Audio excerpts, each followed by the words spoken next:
કેમ છો મિત્રો? સ્ટોરી સાંભળવા માટે આવ્યા છો? ચાલો સ્ટોરીની શરૂઆત કરી। હું એક સુંદર છોકરી છું। મારા પિતાના અવસાન પછી મેં લારીમાં નારંગી વેચવાનું શરૂ કર્યું।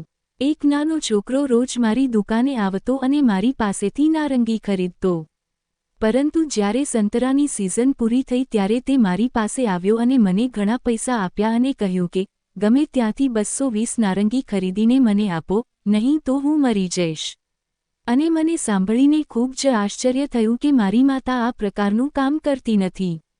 પરંતુ મેં મારી માતાને કહ્યું કે મારો ભાઈ મારી જવાબદારી લઈ રહ્યો નથી, તેથી આ કામ મારે જાતે જ કરવું પડશે।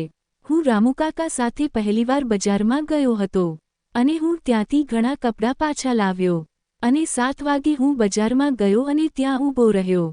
મને તે ખૂબ જ વિચિત્ર લાગ્યું કારણ કે બીજી કોઈ સ્ત્રી બજારમાં ફળો વેચતી ન હતી।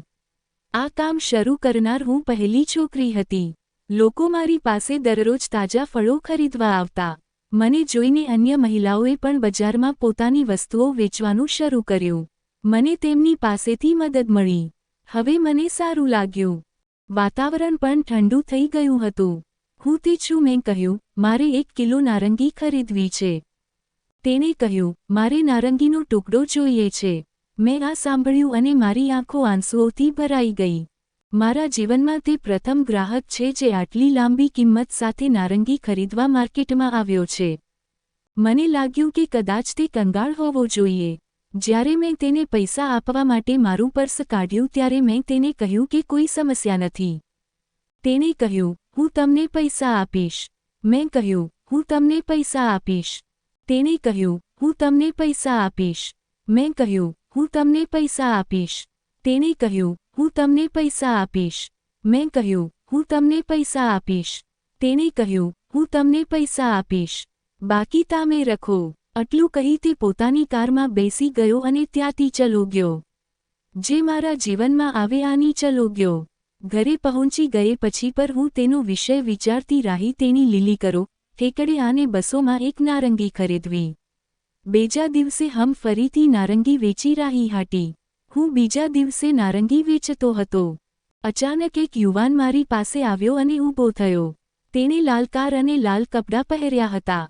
તેણે લાલ રંગનું જેકેટ પહેર્યું હતું। મેં તેની સામે સ્મિત સાથે જોયું અને કહ્યું, મને 1 નારંગી આપો। મેં તેને નારંગી આપી અને કહ્યું, તમારે આજે પૈસા ચૂકવવાની જરૂર નથી।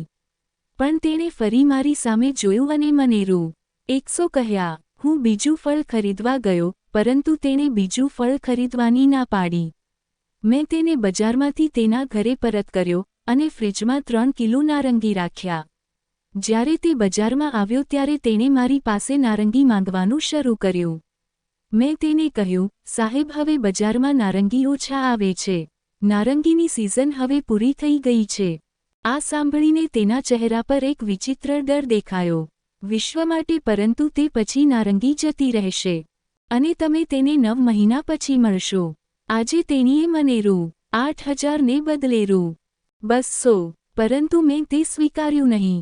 પરંતુ તેણીએ મને તેના પૈસા આપવા દબાણ કર્યું। એ મારો હાથ પકડી લીધો અને ખૂબ જ ડરીને તે તેની કાર પાસે ગઈ। જ્યારે હું ઘરે આવ્યો ત્યારે મારી માતાએ મને પૂછ્યું, તમે આટલી બધી નારંગી ખરીદીને ફ્રિજમાં કેમ રાખી છે? મેં મારી માતાને બધું કહ્યું। મારે ભવિષ્ય માટે થોડું કામ કરવું છે। બીજા દિવસે મારી માતા મારી સાથે દુકાને આવી। તે આવી ત્યારે મેં તેને નારંગી આપી અને કહ્યું, હજુ 3 દિવસ બાકી છે। હું તમારા માટે નારંગી ખરીદવાનો પ્રયાસ કરી રહ્યો છું। તે નર્વસ હતી અને તેના વિચારોમાં ખોવાયેલી હતી। હું આશ્ચર્ય પામી રહ્યો હતો કે તે નારંગી સાથે શું કરી રહી હતી। હું દરેક પ્રકારની વસ્તુઓ વિશે વિચારતો હતો। મારે રોજ નારંગી કેમ ખરીદવી પડી? અને મેં તેને કેમ કહ્યું કે જો મને નારંગી નહીં મળે તો હું મરી જઈશ?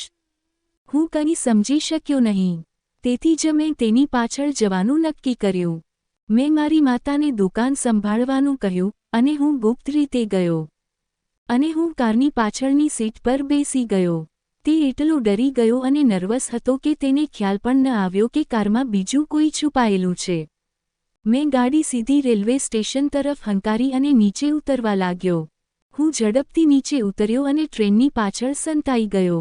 મેં જોયું કે તે ટ્રેન પકડવા રેલવે સ્ટેશનની અંદર જઈ રહ્યો હતો. તેથી હું તેની પાછળ રેલવે સ્ટેશન જવા લાગ્યો. જ્યારે તેણે ટ્રેન પકડી ત્યારે હું ટ્રેનમાં બેસીને સંતાઈ નામની જગ્યાએ ગયો. મેં તેને પૂછ્યું કે શું વાત છે અને તે ત્યાંથી ચાલ્યો ગયો. પણ હું મંદિરમાં ચૂપ રહ્યો. ત્યારે એક મહિલા કાળી સાડીમાં ત્યાં આવી અને સાધુ બાબા સાથે વાત કરવા લાગી. તેણીએ તેને થોડા પૈસા આપ્યા. તેઓ શું કહેતા હતા તે મેં સાંભળ્યું. હું માની શકતો ન હતો કે આ અહીં થઈ રહ્યું છે. મેં નક્કી કર્યું કે હું યુવાન ગ્રાહકને મદદ કરીશ. કારણ કે મારી પાસે સત્ય વિશે થોડી માહિતી હતી. મેં કહ્યું, મારું નામ રાજ છે. મેં કહ્યું, મારું નામ ચિનલ છે. તેણે કહ્યું, તે શું છે? તમને નારંગી મળી છે? મેં કહ્યું, મારે તમારી સાથે કંઈક અગત્યની વાત કરવી છે. પણ મૌનમાં, તેણે મને ઘરની અંદર બોલાવ્યો. ઘરની અંદરનો નજારો જોઈને મારી આંખો આંસુઓથી ભરાઈ આવી. તે ખૂબ જ આલીશાન ઘર હતું. તે મને સીધો તેના બેડરૂમમાં લઈ ગયો. જ્યારે મેં બેડરૂમ જોયું તો હું ચોંકી ગયો. તે જે રીતે બેઠો હતો, હું ચોંકી ગયો. મને આઘાત લાગ્યો. હું ખૂબ જ ચિંતિત હતો. હું મારા પિતા પાસે ગયો અને તેમણે મને કહ્યું કે જ્યારે મેં મારો પોતાનો વ્યવસાય શરૂ કર્યો ત્યારે હું ઘણા પૈસા કમાઈ રહ્યો હતો. પછી મેં મારા પિતા વિશે સાંભળ્યું. હું ખૂબ ખુશ હતો. હું ખૂબ ખુશ હતો. બિઝનેસ મારા પિતાનો બિઝનેસ એટલો ખરાબ હતો કે અમારે રસ્તા પર આવવું પડ્યું. એક દિવસ મારા પિતાને નારંગી ખાવાનું હતું. પછી મારા પિતાનો વ્યવસાય વધવા લાગ્યો. મારી માતા બીમાર થવા લાગી. એક દિવસ મારી માતાનું અવસાન થયું. કદાચ આ એ જ મૂલ્ય હતું જેની વાત બાબા કરતા હતા. મને ડૉક્ટર પાસે જવાની ઉતાવળ હતી. મને ડૉક્ટર પાસે જવાની ઉતાવળ હતી. હું મરવાનો હતો પણ હવે હું મરી રહ્યો છું. જ્યારે મને ખબર પડી કે હું મરી જવાનો છું, ત્યારે હું બાબા પાસે ગયો અને મેં તેમને મારો જીવ બચાવવા વિનંતી કરી. તેણે મને દરરોજ એક નારંગી લાવવાનું કહ્યું. જ્યાં સુધી તું મારા માટે રોજ એક નારંગી લાવે ત્યાં સુધી તું જીવતો રહીશ. પરંતુ તે પછી તમે મરી જશો. એટલા માટે તમારે દરરોજ ક્યાંકથી નારંગી લાવવું પડશે. વિદેશી તેણે તેના કાનમાં વિશ્વાસ મૂક્યો અને પૂછ્યું, તારી પાસે કેટલા નારંગી બાકી છે? મેં કહ્યું, મારી પાસે માત્ર એક નારંગી બાકી છે. તેણે કહ્યું, તમે અહીંથી જાઓ. કાલે હું તમારી દુકાનમાંથી નારંગી ખરીદીશ. હું ઊભો થયો અને ઘરે ગયો. આ પ્રકારની ઘટના મારી સાથે પહેલાં ક્યારેય બની નથી. બીજે દિવસે હું મારી દુકાને જઈને બેઠો. તે તેની કાર લઈને આવ્યો અને મારી પાસેથી નારંગી ખરીદ્યો. હું કારમાં બેસીને મંદિરના પૂજારી પાસે ગયો. હું સૂઈ ગયો. હું સંતાઈને બધું જોઈ રહ્યો હતો. પૂજારીએ નારંગીનો ટુકડો કાઢ્યો અને નારંગીની અંદર નાખ્યો. તેણે સ્ત્રીને નારંગી ખાવા માટે આપ્યું. મેં નારંગી બદલીને ખાવાનું શરૂ કર્યું. જ્યારે મહિલાનું હૃદય ધડકવા લાગ્યું ત્યારે તે પૂજારીને મળવા આવી. હું પોલીસને આપી રહ્યો છું. બાબા અને શ્રીની આંખો આંસુઓથી ભરાઈ આવી. વાસ્તવમાં તેના સાસુ અને બાબા તેને નારંગીનો રસ અને સ્લો પોઈઝન આપતા હતા. અને જો બાબા તેને દરરોજ નારંગીનો રસ પીવે તો પણ તે એક દિવસ ધીમા ઝેરથી મરી જશે. અને પોલીસને શંકા પણ નહીં જાય. તેથી આ બધું તેના સાસુ માટે કરવામાં આવશે. આ જ કારણ છે કે તેને બિઝનેસમાં તકલીફ પડી રહી છે. હું ખૂબ જ ખુશ હતો અને મેં તેને કહ્યું કે હું તેની કંપનીમાં કામ કરવા માંગુ છું. તેણે મને ઘણા પૈસાની ઓફર કરી. હું તેની કંપનીમાં જઈને ખૂબ જ ખુશ હતો. એક દિવસ તેણે મને પ્રપોઝ કર્યું. તેણે કહ્યું કે જ્યારે તે પહેલીવાર નારંગી ખરીદવા બજારમાં ગયો હતો ત્યારે તેની નજર મારા પડી ગયો હતો. આ જ કારણ હતું કે તે મારી દુકાને સંતરા ખરીદવા આવતો હતો. વાસ્તવમાં, હું પણ તે સમયથી રાજને પસંદ કરવા લાગ્યો હતો. કદાચ તેથી જ મેં તેને મદદ કરવાનું નક્કી કર્યું હતું.